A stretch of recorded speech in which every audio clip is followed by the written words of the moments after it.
Hello, and welcome to Capsule Cooking. Capsule Cooking is an alternative to meal prep which focuses on saving you time while allowing you to eat a different home-cooked meal every day. Meals are broken down into 4 different capsules, which are batch-cooked and then assembled at mealtime. The 4 capsules are bases, proteins, nutrients, and flavors. Simplifying your daily meals into these categories allows you to focus on time-effective ways to cook, prep, and store each ingredient, leaving you with a fridge and freezer full of options. When it comes time to eat, all you need to do is pick 1 or 2 items from each capsule depending on your mood, and you have a complete meal ready to go in minutes. Today, I will be covering how to integrate bell peppers into your daily meals. I will cover methods for cleaning and prep, a few different ways to store the peppers, a couple ideas for meals, and how to pickle the peppers after they have passed their prime. This method will work for all types of bell and sweet peppers. Personally, I recommend red, yellow, or orange bell peppers as they are typically the most cost-effective and flavorful. First, to clean the peppers. The easiest method is to simply wash them under running cold water while scrubbing them with your hands right after bringing them home. If you would like to extend their shelf life, you can soak or spray the peppers with a vinegar-water mixture, letting it sit for a few minutes before rinsing off. For both methods, it is important to dry the peppers after washing. Storage in a container with a screen or gridded bottom is best to prevent moisture from remaining on the surface. You can also line the bottom of a storage container with a paper towel to accomplish the same effect. Personally, I try to clean and prep the peppers as soon as I get home from the grocery store to encourage using them quickly. Prep methods will vary slightly depending on how you would like to use the bell peppers. For both sliced and diced peppers, use a knife to cut around the top of the pepper near the stem. Pull the stem to remove the core.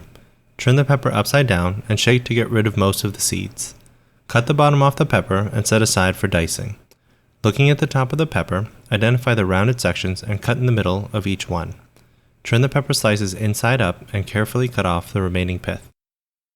From here, we can cut the peppers to our desired shape. For slices, lay the peppers inside up and flatten. Using a sharp knife, cut the peppers into slices of your desired thickness. For diced peppers, slice the peppers as before, grab a bundle of sliced peppers and turn them on their side, and dice into cubes.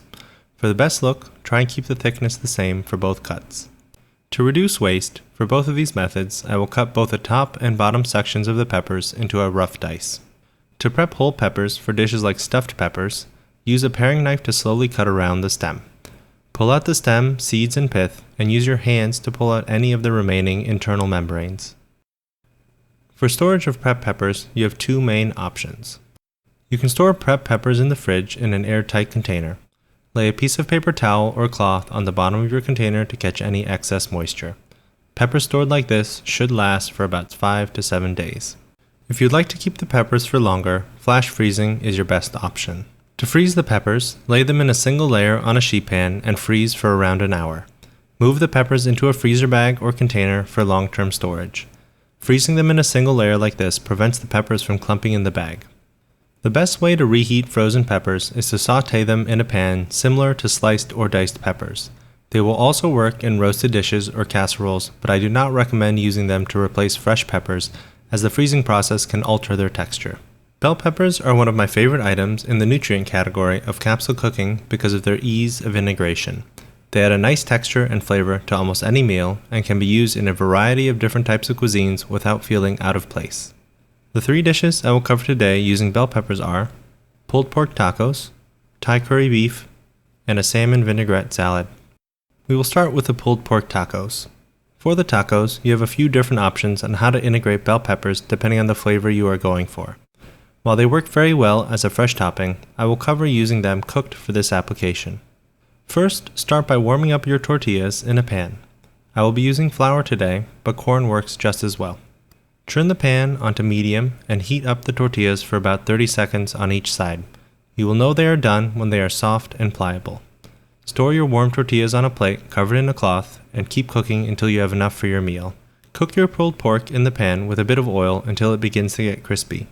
Add the diced or sliced bell peppers and a pinch of salt and cook for another 3 to 5 minutes, stirring occasionally.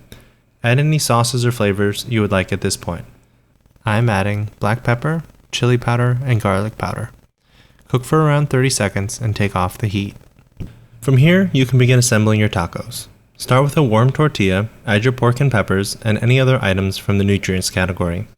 I'm adding some cabbage slaw seasoned with a bit of cilantro lime sauce. Finish the tacos with whatever flavors you prefer. Today, I'm using Valentina hot sauce. Our next dish will be a Thai red curry braised beef. This dish sounds complicated to prepare, but if you use the capsule cooking method to batch cook and store your ingredients, this can come together in less than 10 minutes. Heat your Thai curry sauce in a shallow saucepan until fully melted. Store-bought sauces can be used here as well. Add your thawed braised beef and simmer. Once bubbling, add 2/3 of the bell peppers you plan to eat and simmer for a few more minutes. While this is cooking, reheat some rice or other base of your choice. Serve by adding your rice to a bowl and pouring the curry beef on top. Top with some crushed peanuts, fresh basil or cilantro, and the remaining fresh bell peppers. A squeeze of lime is a nice touch here as well. The last dish we will be preparing is a salmon vinaigrette salad. While cold cooked salmon works here as well, I personally prefer the fish warm for this. I like to keep cooked salmon vacuum sealed in the freezer and will pull out some to thaw on Sunday to make sure my family gets at least one serving of fish a week. If you don't have any cooked fish ready, searing the fish in the pan doesn't take too long. I recommend reheating the fish first before working on the salad. A sous vide is the preferred method to reheat fish. If you don't have a sous vide, the oven works as well. Preheat your oven to 275 degrees Fahrenheit and heat the salmon for about 15 minutes. For the salad, I'll be using some salad spring mix as a base, seasoned with some homemade vinaigrette dressing. Toss this together in a bowl with half the bell peppers you plan on using until lightly coated and serve onto your plates. Add a handful of fresh sliced bell peppers on top for added color and crunch. Top with any other flavors or nutrients you would like. I am adding some crumbled goat cheese and chopped walnuts. Finish the salad by placing your reheated salmon on top and serve. One last item I would like to cover with bell peppers is what to do if the peppers start getting a bit old before you get a chance to use them. While this won't work if the peppers have spoiled, if they start looking a bit soft, quick pickling them is a good way to increase their shelf life. Heat up equal parts vinegar and water in a saucepan until the mixture starts getting a bit steamy. If you would like, you can add some sweetener or other flavors at this point, although I typically keep it fairly plain. Add the sliced peppers into a glass jar or container and pour the hot vinegar water mixture over them, covering them completely. Stir or shake the container to ensure full coverage and contact, and store in the fridge. The pickled peppers will last for about a month in the fridge. Thank you for watching my video. Stop by next week for more methods and recipes. Feel free to leave any suggestions or ideas for more videos in the comments.